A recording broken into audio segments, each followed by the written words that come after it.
United Football League co-owner Mike Rapoli says that his goal is to get the league to 16 teams by the mid-2030s. Here's my plan for how that would come about, keeping to the current UFL model of smaller stadiums and cities that I think the league would target. My model will expand the league by 2 teams every 2 years, starting in 2028. First off, in 2028, we have the Michigan Panthers. The Panthers were one of the most exciting teams to watch in the first 2 seasons of the UFL. They were successful on the field, making it to the USFL Conference Championship game in both years, as well as getting a UFL Championship berth in 2025, the game they lost to the DC Defenders. Along with their on-field success, they were also one of the more successful teams off the field. In fact, they were the only team in the league to see an increase in attendance throughout the season.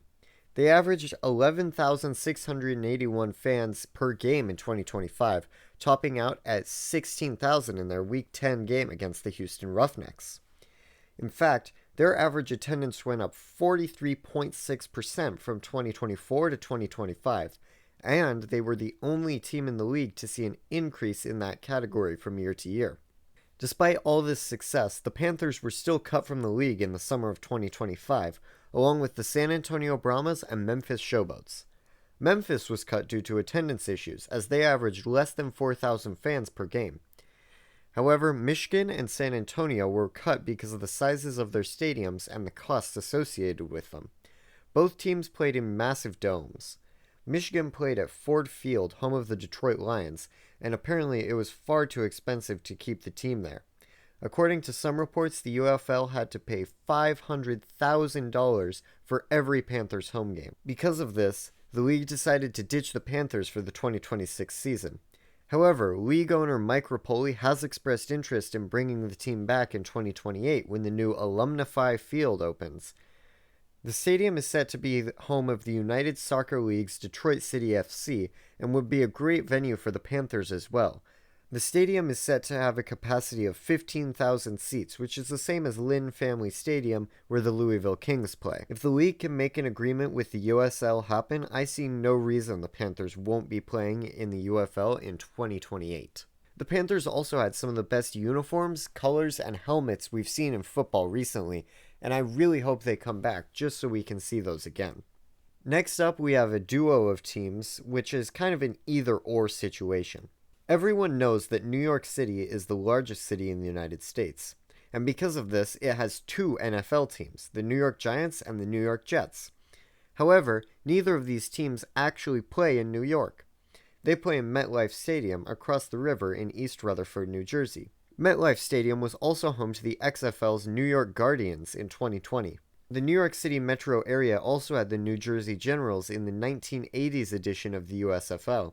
The Generals also existed in the 2020s version of the USFL, however, they really only existed by name, as they played in Tom Benson Hall of Fame Stadium in Canton, Ohio, nearly 400 miles from where they're said to be from in New Jersey. Essentially, there hasn't been professional football played within New York City for a very long time. But that could change. In 2027, Etihad Park will be opening in Queens as the new home of Major League Soccer's New York City FC with a capacity of 25,000 seats. Much like in Michigan, this would be a great opportunity to put a UFL team in a major market. It would also come with a great opportunity to market the team as New York's football team, given it would be the only professional team located in New York City.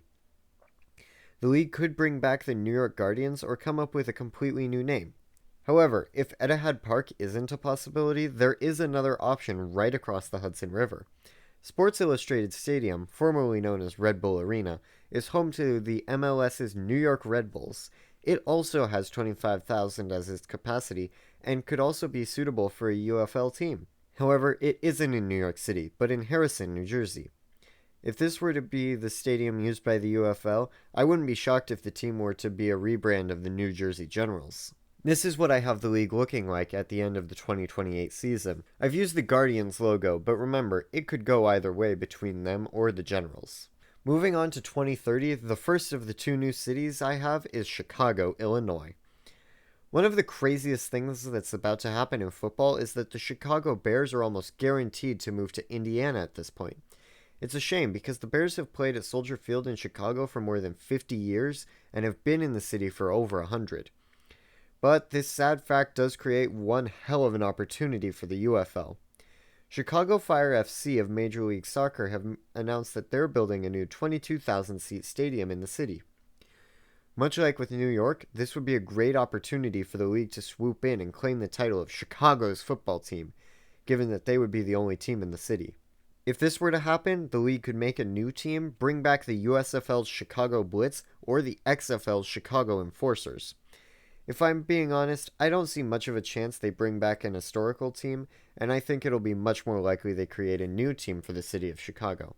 That being said, I'll be using the Blitz logo as a placeholder on the map. The second new market I have here for 2030 is Oklahoma. If the UFL were to put a new team in the state of Oklahoma, I think there would be two potential options. Much like the other three cities I've talked about, Oklahoma City is building a new soccer stadium. However, this is only planned to have 10,000 seats, which is less than the 15,000 minimum that the UFL seems to want. However, I wouldn't be surprised if this stadium is expanded by the UFL or by the city to try and draw the UFL in. The other option is the 30,000-seat Skelly Field in Tulsa, home of the Tulsa Golden Hurricane. It's a bit bigger than the roughly 20,000 that the UFL seems to be going for, but at least it's not massive like Ford Field or the Alamo Dome. If I had to guess, I think the league would go for the former option. Oklahoma City is a much bigger market, and although the stadium wouldn't be as big, it could be expanded. That would set both the team and the league up for success much more than Tulsa could do, in my opinion. That being said, neither Oklahoma option would be all that shocking to me over the other one. Once again, this is what I have the map looking like of now all 12 teams in the UFL. Moving on to 2032, I have a pair of quote-unquote forgotten cities. It's no secret that the most successful team in the UFL, attendance-wise, is the St. Louis Battlehawks, and for good reason, too. When the Rams left town, the people of St. Louis felt devastated and abandoned. So when they got a new team in the XFL, they came out in droves not only to support their team, but also to show their previous team was wrong for ditching them. I believe the same could be the case for the California cities of Oakland and San Diego. Much like St. Louis, the city of San Diego lost their NFL team, the Chargers, to Los Angeles. A team in San Diego would almost definitely play in Snapdragon Stadium, home of the San Diego State Aztecs. The capacity of Snapdragon is certainly above the magic number of 20,000, but I wouldn't really be shocked if the UFL was looking for either slightly bigger stadiums by then, and let's be honest, there's not really another stadium option in the San Diego area. Oakland, on the other hand, has really been going through it recently.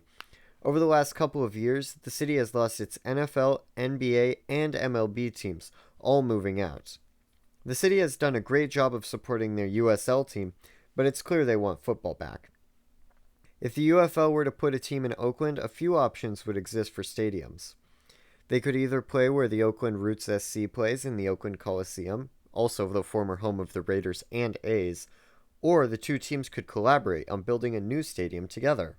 Either way, it would be great to see teams back in these forgotten California cities. On the map, I'm using the logos of the San Diego Fleet from the AAF and the USFL's old Oakland Invaders. However, I wouldn't be shocked if they came up with completely new brands for both of these cities. Moving on to 2034, we have two cities in the Pacific Northwest. First up, we have Portland. Honestly, you could put Portland anywhere on this timeline. I think Portland would make for a great UFL city. They're a great up-and-coming city that has not nearly enough representation in major sports in the United States. There's always support for the Trailblazers, and the Timbers draw great crowds as well.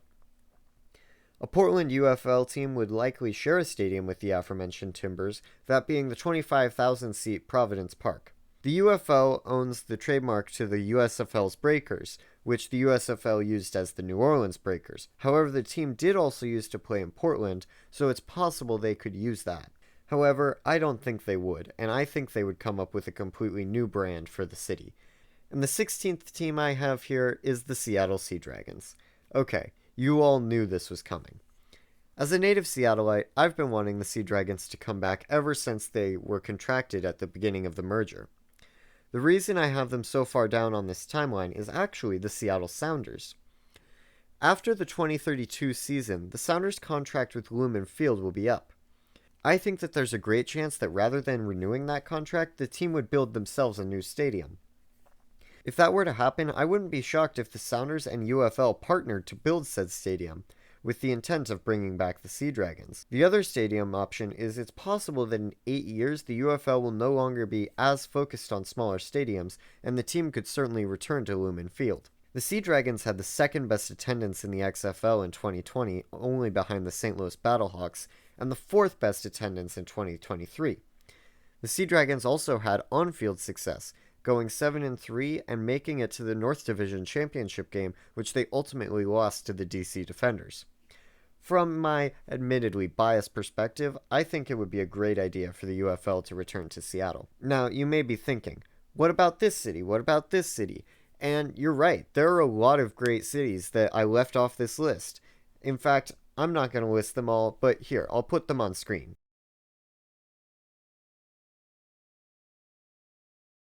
Honestly, I could see the UFL going to any one of these cities, but I chose the ones that I personally think would work best, and let's be honest, I'm biased. Anyway, I hope you enjoyed this episode, and I hope you stick around because I'm going to try and post a new episode every Monday, Wednesday, and Friday.